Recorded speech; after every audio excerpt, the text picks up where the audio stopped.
جڑواں بیٹیوں کی خبر نے ایک خوشحال گھر کی اصل حقیقت سب کے سامنے لا دی۔ ڈاکٹر کی ایک خوشخبری کسی بھی گھر میں خوشیاں لے کر آتی ہے، مگر کبھی کبھی یہی خبر کچھ لوگوں کی اصلی سوچ بھی زہر کر دیتی ہے۔ یہ ایک ایسی حاملہ عورت کی کہانی ہے جس نے اپنے ہونے والی بیٹیوں کی خاطر ہر ظلم برداشت کیا۔ اسے اپنوں سے محبت کی امید تھی، مگر بدلے میں نفرت اور طعنے ملے۔ ہر دن اس کے لیے ایک نیا امتحان بن گیا۔ پھر ایک ایسا راز سامنے آیا جس نے سب کی زندگی بدل دی۔ کیا سچ وقت پر سامنے آئے گا؟ کیا ایک ماں اپنی بیٹیوں کو بچا سکے گی؟ آئیے دیکھتے ہیں ایک سبق آموز اور جذباتی اردو کہانی۔ صرف ایک الٹرا ساؤنڈ رپورٹ نے اس عورت کی پوری زندگی بدل دی۔ جڑواں بیٹیوں کی خبر سنتے ہی جن لوگوں نے اسے اپنا کہا تھا، وہی اس کے سب سے بڑے امتحان بن گئے۔ لیکن پھر ایسا راز سامنے آیا جس نے برسوں کا جھوٹ بے نقاب کر دیا۔ میری شادی کو صرف 7 مہینے ہوئے تھے، مگر ایسا لگتا تھا جیسے برسوں سے آزمائشوں کے درمیان جی رہی ہوں۔ جب میں اس گھر میں دلہن بن کر آئی تھی تو میری آنکھوں میں بھی دوسرے خواب دیکھنے والی لڑکیوں کی طرح ہزاروں امیدیں تھیں۔ مجھے یقین تھا کہ محبت، عزت اور اپنائیت ہر گھر کی بنیاد ہوتی ہے، لیکن آہستہ آہستہ مجھے احساس ہونے لگا کہ کچھ گھروں میں بہو کی قدر اس کے کردار سے نہیں بلکہ اس سے پیدا ہونے والے بچے سے کی جاتی ہے۔ میرا نام زینب تھا اور میرے شوہر کا نام احسان تھا۔ شروع کے چند ہفتے سب کچھ معمول کے مطابق رہا، مگر جیسے ہی خاندان والوں کو معلوم ہوا کہ میں امید سے ہوں، گھر کا ماحول بدلنے لگا۔ میری ساس ہر دوسرے دن ایک ہی بات کہتی، اس بار ہمارے گھر کا وارث آنا چاہیے، ہمیں پوتا چاہیے۔ میں ہر بار مسکرا کر جواب دیتی، امی، اولاد اللہ کی نعمت ہوتی ہے، بیٹا ہو یا بیٹی۔ لیکن میری یہ بات انہیں کبھی پسند نہ آتی۔ وہ فوراً کہتی، یہ سب کتابی باتیں ہیں، اصل خوشی تو بیٹے سے ہوتی ہے۔ میں خاموش ہو جاتی کیونکہ میں جانتی تھی کہ کچھ بحثیں دلیل سے نہیں بلکہ وقت سے ختم ہوتی ہیں۔ حمل کے ابتدائی مہینوں میں میری طبیعت بہت خراب رہتی تھی۔ شدید کمزوری، الٹیاں اور چکر آنا روز کا معمول بن گیا تھا، مگر اس کے باوجود میں پورے گھر کا کام کرتی۔ صبح سب سے پہلے اٹھ کر ناشتہ بنانا، صفائی کرنا، دوپہر کا کھانا تیار کرنا اور پھر شام تک مسلسل مصروف رہنا میری ذمہ داری تھی۔ اگر کبھی تھکن کی وجہ سے چند منٹ بیٹھ جاتی تو ساس طنز کرتے ہوئے کہتی، ابھی سے اتنی کمزوری ہے، آگے کیا کرو گی؟ احسان بھی ہمیشہ اپنی ماں کی ہاں میں ہاں ملاتا۔ وہ کبھی یہ نہ پوچھتا کہ میری طبیعت کیسی ہے، بلکہ اکثر یہی کہتا، امی کا دل نہ دکھایا کرو، وہ تمہارا بھلا چاہتی ہے۔ میں اپنے دل کا درد کسی سے نہیں کہہ سکتی تھی۔ میرے والدین ایک دوسرے شہر میں رہتے تھے اور میں انہیں پریشان نہیں کرنا چاہتی تھی۔ 5ویں مہینے ڈاکٹر نے معمول کا الٹرا ساؤنڈ کرنے کے لیے بلایا۔ میں خوش تھی کہ آج پہلی بار اپنے بچے کی دھڑکن سنوں گی، مگر مجھے اندازہ نہیں تھا کہ یہی دن میری زندگی کا رخ بدل دے گا۔ ڈاکٹر نے رپورٹ دے کر مسکراتے ہوئے کہا، مبارک ہو، آپ کے ہاں ایک نہیں بلکہ 2 بچے آنے والے ہیں۔ دونوں کی دھڑکن بالکل ٹھیک ہے۔ میری خوشی کی انتہا نہ رہی۔ میں نے فوراً اللہ کا شکر ادا کیا، لیکن جب ڈاکٹر نے اگلا جملہ کہا کہ دونوں بچیاں ہیں تو کمرے میں موجود میری ساس کا چہرہ یکدم بدل گیا۔ انہوں نے حیرت اور غصے سے ڈاکٹر کی طرف دیکھا اور پھر میری طرف واپسی کے پورے راستے گاڑی میں خاموشی چھائی رہی۔ گھر پہنچتے ہی ساس نے دروازہ بند کیا اور غصے سے بولی، ایک بیٹا بھی نہ دے سکی، اوپر سے ایک ساتھ 2 بیٹیاں۔ احسان بھی خاموش کھڑا رہا۔ میں نے روتے ہوئے کہا، اس میں میرا کیا قصور ہے؟ اولاد تو اللہ کی امانت ہوتی ہے۔ مگر میری بات مکمل ہونے سے پہلے ساس نے میرے ہاتھ سے رپورٹ چھین کر زمین پر پھینک دی۔ اس رات کسی نے مجھ سے کھانا تک نہیں پوچھا۔ اگلے چند دن میرے لیے پہلے سے بھی زیادہ مشکل ثابت ہوئے۔ مجھے جان بوجھ کر بھاری کام دیے جانے لگے۔ کبھی آٹے کی بوری اٹھانے کو کہا جاتا، کبھی پانی کی بھری بالٹیاں ایک جگہ سے دوسری جگہ لے جانے کا حکم ملتا۔ میں بار بار کہتی کہ ڈاکٹر نے آرام کرنے کا مشورہ دیا ہے، مگر جواب میں صرف یہی سننے کو ملتا، ہم نے بھی بچے پیدا کیے ہیں، اتنے نخرے کبھی نہیں کیے۔ میری طبیعت روز بروز خراب ہونے لگی۔ ایک رات شدید درد کے باعث میری آنکھ کھل گئی۔ ایسا محسوس ہو رہا تھا جیسے پیٹ میں کوئی چیز زور سے کھینچ رہی ہو۔ میں نے اٹھنے کی کوشش کی مگر میرے قدموں میں جان نہیں تھی۔ میں نے آہستہ سے احسان کو آواز دی مگر اس نے کروٹ بدل لی اور بولا صبح ڈاکٹر کے پاس چلے جانا، مجھے سونے دو۔ میری آنکھوں سے آنسو بہنے لگے۔ میں نے دونوں ہاتھ اپنے پیٹ پر رکھے اور دل ہی دل میں دعا کرنے لگی، یا اللہ میرے بچوں کی حفاظت فرمانا۔ لیکن ابھی میری آزمائش ختم نہیں ہوئی تھی، کیونکہ اگلی صبح ایک ایسا واقعہ ہونے والا تھا جس نے میری زندگی ہمیشہ کے لیے بدل دینی تھی۔ اگلی صبح فجر کے وقت میری آنکھ اچانک شدید درد سے کھل گئی۔ میرے پورے جسم پر پسینہ تھا اور ایسا محسوس ہو رہا تھا جیسے میری کمر ٹوٹ رہی ہو۔ میں نے ہمت کر کے بستر سے اٹھنے کی کوشش کی مگر میرے قدم لڑکھڑا گئے اور میں زمین پر گر پڑی۔ میری آہٹ سن کر ساس کمرے میں آئیں لیکن میری مدد کرنے کی بجائے غصے سے بولی، اب کیا نیا ڈرامہ شروع کر دیا ہے؟ ابھی تو بچے پیدا ہونے میں مہینے باقی ہیں۔ میں نے روتے ہوئے کہا، امی مجھے واقعی بہت درد ہو رہا ہے، پلیز مجھے ہسپتال لے چلیں۔ میری حالت دیکھ کر بھی ان کے چہرے پر رحم کے آثار نہ تھے۔ اسی وقت اچانک میرے کپڑوں پر خون کے چند قطرے نظر آئے۔ یہ دیکھتے ہی ساس کے چہرے کا رنگ بدل گیا۔ انہوں نے فوراً احسان کو آواز دی، جلدی گاڑی نکالو، معاملہ ٹھیک نہیں لگ رہا۔ چند ہی منٹ بعد ہم ہسپتال پہنچ گئے۔ ڈاکٹر نے میرا معائنہ کیا اور فوراً الٹرا ساؤنڈ کا حکم دیا۔ میں مسلسل دعا کر رہی تھی کہ میرے بچوں کو کچھ نہ ہو۔ کچھ دیر بعد ڈاکٹر رپورٹ دیکھتے ہوئے بولی، بچیاں اس وقت محفوظ ہیں لیکن ماں کی حالت بہت کمزور ہے، اگر فوری احتیاط نہ کی گئی تو حمل خطرے میں جا سکتا ہے۔ پھر انہوں نے سخت لہجے میں احسان اور میری ساس کی طرف دیکھتے ہوئے کہا، ان سے بھاری کام فوراً بند کروائیں، مکمل آرام کی ضرورت ہے ورنہ کسی بھی وقت بڑا نقصان ہو سکتا ہے۔ احسان نے سر تو ہلا دیا مگر واپسی کے راستے میں ایک لفظ بھی نہ بولا۔ گھر پہنچتے ہی ساس نے طنز سے کہا، ڈاکٹر تو ہر کسی کو ڈرا دیتے ہیں، اتنا آرام کریں گی تو گھر کا کام کون کرے گا؟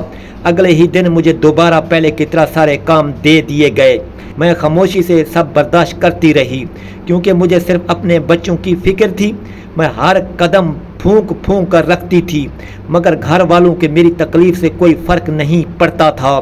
ایک دوپہر میں صحن میں کپڑے دھو رہی تھی کہ اچانک چکر آیا اور میری نظر دھندلا گئی۔ میں وہیں گر گئی۔ جب آنکھ کھلی تو میں اپنے بستر پر تھی۔ میری پڑوسن خالہ شمی میرے پاس بیٹھی تھی۔ انہوں نے آہستہ سے میرا ہاتھ پکڑ کر کہا، بیٹی تمہارا چہرہ دن بدن زرد ہوتا جا رہا ہے، آخر بات کیا ہے؟ میں نے پہلی بار کسی کے سامنے اپنے دل کا بوجھ ہلکا کیا۔ خالہ شمیم کی آنکھیں بھر آئیں۔ انہوں نے کہا، بیٹی ظلم برداشت کرنا صبر ہے لیکن اپنی جان اور اپنے بچوں کی جان خطرے میں ڈال دینا صبر نہیں ہوتا۔ ان کی بات میرے دل میں اتر گئی۔ اسی شام انہوں نے خاموشی سے میرے والد کو فون کر دیا۔ اگلے دن میرے ابو اور امی اچانک ہمارے گھر پہنچ گئے۔ مجھے دیکھتے ہی امی کی آنکھوں سے آنسو بہنے لگے۔ انہوں نے میرا کمزور جسم دیکھا تو بے اختیار بول اٹھیں، یہ ہماری زینب ہے یا اس کا سایہ؟ ابو نے احسان سے پوچھا، ڈاکٹر نے آرام کا کہا تھا تو پھر اس کی یہ حالت کیوں ہے؟ احسان کوئی جواب نہ دے سکا لیکن میری ساس فوراً بول اٹھی، ہم نے کچھ نہیں کیا، یہ خود ہی کمزور ہے۔ ابو خاموش رہے مگر ان کی آنکھوں میں غصہ صاف دکھائی دے رہا تھا۔ وہ مجھے اپنے ساتھ لے جانا چاہتے تھے مگر احسان نے یہ کہہ کر منع کر دیا کہ لوگ کیا کہیں گے۔ میرے والد خاموشی سے واپس چلے گئے لیکن جاتے ہوئے میرے سر پر ہاتھ رکھ کر صرف اتنا کہا، بیٹی اگر کبھی محسوس ہو کہ تمہاری جان خطرے میں ہے تو ایک لمحہ بھی مت سوچنا، یہ گھر ہمیشہ تمہارا رہے گا۔ ان کے جانے کے بعد ساس پہلے سے بھی زیادہ سخت ہو گئی۔ انہیں شاید یہ بات بری لگ گئی تھی کہ میرے والد گھر تک آ گئے تھے۔ چند دن بعد میں نے اتفاق سے ساس اور احسان کی باتیں سن لی۔ ساس کہہ رہی تھی اگر اللہ نہ کرے دونوں بچیاں بچ بھی گئیں تو ہمارا کیا فائدہ، ابھی سے دوسری شادی کا سوچ لو، شاید اگلی بار بیٹا مل جائے۔ یہ الفاظ سن کر میری سانس رک گئی، میرے ہاتھ بے اختیار میرے پیٹ پر چلے گئے۔ اس لمحے مجھے پہلی بار احساس ہوا کہ خطرہ صرف میری بچیوں کو نہیں بلکہ میرے پورے وجود کو ہے، اور مجھے اندازہ نہیں تھا کہ چند دن بعد ہونے والا ایک واقعہ ان دونوں کی اصل چہروں کو ہمیشہ کے لیے بے نقاب کر دے گا۔ اس رات کے بعد میری آنکھوں سے نیند بالکل ختم ہو گئی۔ ساس اور احسان کی باتیں میرے دل پر خنجر کی طرح لگ رہی تھیں۔ میں بار بار اپنے پیٹ پر ہاتھ رکھتی اور اللہ سے دعا کرتی کہ میری دونوں بچیوں کو اپنی امان میں رکھے۔ اب مجھے یقین ہو چکا تھا کہ اگر میں نے خود اپنی اور اپنے بچوں کی حفاظت نہ کی تو شاید کوئی اور میرا ساتھ نہیں دے گا۔ اگلے چند دن میں خاموش رہ کر ہر بات کو غور سے دیکھنا شروع کر دیا۔ میں نے محسوس کیا کہ ساس جان بوجھ کر مجھے وقت پر کھانا نہیں دیتی۔ دودھ اور پھل جو ڈاکٹر نے میرے لیے لکھے تھے وہ گھر میں آتے ضرور تھے مگر میرے حصے میں نہیں آتے تھے۔ ایک دن میں نے دیکھا کہ میرے لیے آنے والا دودھ نازیہ کی بیٹی کو پلا دیا گیا۔ میں نے کچھ نہیں کہا، صرف پانی پی کر دوبارہ اپنے کام میں لگ گئی۔ میری خاموشی کو وہ میری مجبوری سمجھ رہے تھے، لیکن حقیقت یہ تھی کہ میں صحیح وقت کا انتظار کر رہی تھی۔ چند دن بعد ڈاکٹر نے دوبارہ چیک اپ کے لیے بلایا۔ معائنہ کرنے کے بعد انہوں نے سخت لہجے میں کہا اگر اس خاتون کو مکمل آرام، مناسب خوراک اور ذہنی سکون نہ ملا تو حمل ضائع بھی ہو سکتا ہے اور ماں کی جان بھی خطرے میں پڑ سکتی ہے۔ ڈاکٹر کی بات سن کر میری آنکھوں سے آنسو نکل آئے، مگر ساس نے باہر نکلتے ہی کہا ڈاکٹر لوگ ڈرا کر پیسے بناتے ہیں، ہمیں سب معلوم ہے۔ میں نے پہلی بار ہمت کر کے کہا امی میں کوئی آرام اپنے لیے نہیں مانگ رہی، صرف اپنی بچیوں کی زندگی مانگ رہی ہوں۔ میری یہ بات سن کر وہ غصے میں آ گئی اور بولی بس یہی کمی رہ گئی تھی، اب ہمیں تم سکھاؤ گی کہ گھر کیسے چلایا جاتا ہے۔ احسان بھی خاموشی سے اپنی ماں کے ساتھ کھڑا رہا۔ اس کی خاموشی اب مجھے تکلیف نہیں دیتی تھی بلکہ حیران کرتی تھی کہ ایک باپ اپنی ہونے والی اولاد کے لیے اتنا بے حس کیسے ہو سکتا ہے۔ اسی رات میری طبیعت اچانک بہت خراب ہو گئی، مجھے تیز بخار تھا اور پیٹ میں ناقابل برداشت درد شروع ہو گیا۔ میں نے احسان سے کہا براہ کرم مجھے ہسپتال لے چلے، مجھے اپنی بچیوں کی فکر ہو رہی ہے، مگر اس نے غصے سے کہا آدھی رات کو ہر بات پر ہسپتال نہیں جایا جاتا، صبح دیکھیں گے۔ میں ڈر سے تڑپتی رہی اور سجدے کی حالت میں اللہ سے اپنی بچیوں کی سلامتی کی دعائیں مانگتی رہی۔ فجر کے قریب میری حالت مزید بگڑ گئی۔ اچانک میری چیخ نکل گئی، شور سن کر پڑوسی بھی جمع ہو گئے۔ خالہ شمیم فوراً گھر کے اندر آئیں۔ میری حالت دیکھ کر انہوں نے ایک لمحہ ضائع نہیں کیا اور ایمبولینس بلا لی۔ ہسپتال پہنچتے ہی ڈاکٹر مجھے ایمرجنسی میں لے گئی۔ کچھ دیر بعد ڈاکٹر باہر آئیں تو ان کے چہرے پر سخت ناراضی تھی۔ انہوں نے احسان اور ساس سے کہا آپ لوگوں نے بہت بڑی غفلت کی ہے، اگر آدھا گھنٹہ اور دیر ہو جاتی تو ماں اور دونوں بچیوں کی جان بھی جا سکتی تھی۔ یہ سن کر سب خاموش ہو گئے۔ اسی وقت میرے والد بھی ہسپتال پہنچ گئے۔ خالہ شمیم نے انہیں سب کچھ بتا دیا تھا۔ ابو نے ڈاکٹر سے میری حالت پوچھی تو ڈاکٹر نے صرف اتنا کہا آپ کی بیٹی بہت بہادر ہے لیکن اسے اپنے گھر والوں سے زیادہ دیکھ بھال کی ضرورت ہے۔ میرے والد کی آنکھیں بھر آئیں۔ جب مجھے ہوش آیا تو ابو میرے سرہانے بیٹھے تھے۔ انہوں نے میرا ہاتھ پکڑ کر کہا بیٹی اب ایک لمحہ بھی اس گھر میں واپس نہیں جانا۔ میں نے کمزور آواز میں کہا ابو میں اپنا گھر نہیں توڑنا چاہتی۔ انہوں نے جواب دیا گھر وہ ہوتا ہے جہاں انسان محفوظ ہو، جہاں ماں بننے والی عورت کی جان کی قیمت ہو، جہاں اولاد سے پہلے بیٹے کی خواہش رکھی جائے اور بہو کی زندگی کی کوئی اہمیت نہ ہو۔ وہ گھر نہیں آزمائش بن جاتا ہے۔ میں خاموش ہو گئی کیونکہ پہلی بار مجھے اپنے والد کی ہر بات سچ لگ رہی تھی، لیکن اسی وقت ہسپتال کے دروازے پر ایک ایسی عورت آئی جسے دیکھ کر میری ساس اور احسان کے چہروں کا رنگ اڑ گیا۔ وہ سیدھی ڈاکٹر کے پاس گئی اور بولی، مجھے اس خاندان کے بارے میں ایک ایسی حقیقت معلوم ہے جو اگر آج نہ بتائی گئی تو ایک اور بے گناہ عورت کی زندگی تباہ ہو جائے گی۔ میں حیرت سے اسی اجنبی عورت کو دیکھنے لگی، کیونکہ مجھے اندازہ نہیں تھا کہ اس کی ایک انکشاف سے میری زندگی ہی نہیں بلکہ احسان اور اس کی ماں کا برسوں سے چھپا ہوا راز بھی سب کے سامنے آئے گا۔ میں حیرت سے اسی اجنبی عورت کو دیکھ رہی تھی۔ وہ سیدھی ڈاکٹر کے کمرے میں گئی اور پھر میرے والد احسان اور میری ساس کو بھی اندر بلایا گیا۔ کچھ دیر بعد ڈاکٹر نے مجھے بھی وہاں بلا لیا۔ وہ عورت ایک تجربہ کار لیڈی ہیلتھ ورکر تھی جو کئی سال پہلے ہمارے علاقے کی بنیادی صحت مرکز میں کام کر چکی تھی۔ اس نے میری ساس کو دیکھتے ہی پہچان لیا تھا۔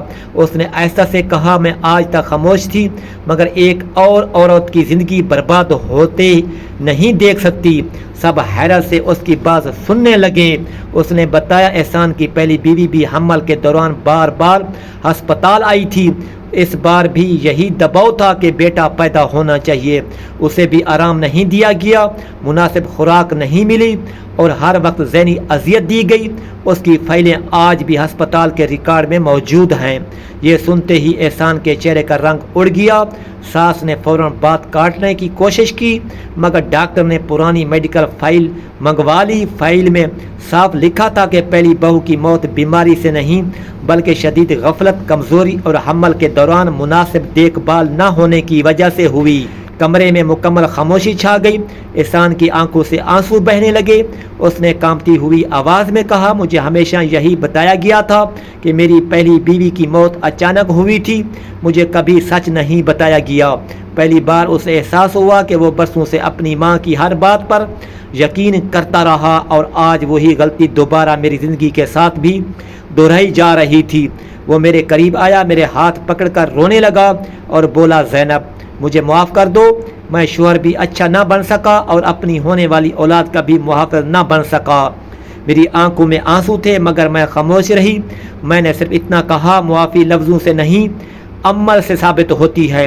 اگر واقعی اپنی غلطی کا احساس ہے تو پہلے اپنی بیٹیوں کو قبول کرو، پھر ہر اس سوچ کو بدل دو جس نے 2 گھروں کو برباد کیا۔ احسان نے سب کے سامنے اپنی ماں سے کہا، آج کے بعد میری بیوی اور میری اولاد کے بارے میں کوئی فیصلہ آپ نہیں کریں گی۔ میرے لیے میری دونوں بیٹیاں بھی اللہ کی سب سے بڑی نعمت ہیں۔ ساس کے پاس کوئی جواب نہیں تھا۔ انہیں پہلی بار اپنی سوچ اور اپنے رویے پر شرمندگی محسوس ہوئی۔ چند ہفتے بعد اللہ نے مجھے 2 صحت مند جڑواں بیٹیوں کی نعمت عطا کی۔ جب احسان نے پہلی بار دونوں بچیوں کو گود میں لیا تو اس کی آنکھوں سے خوشی کے آنسو بہنے لگے۔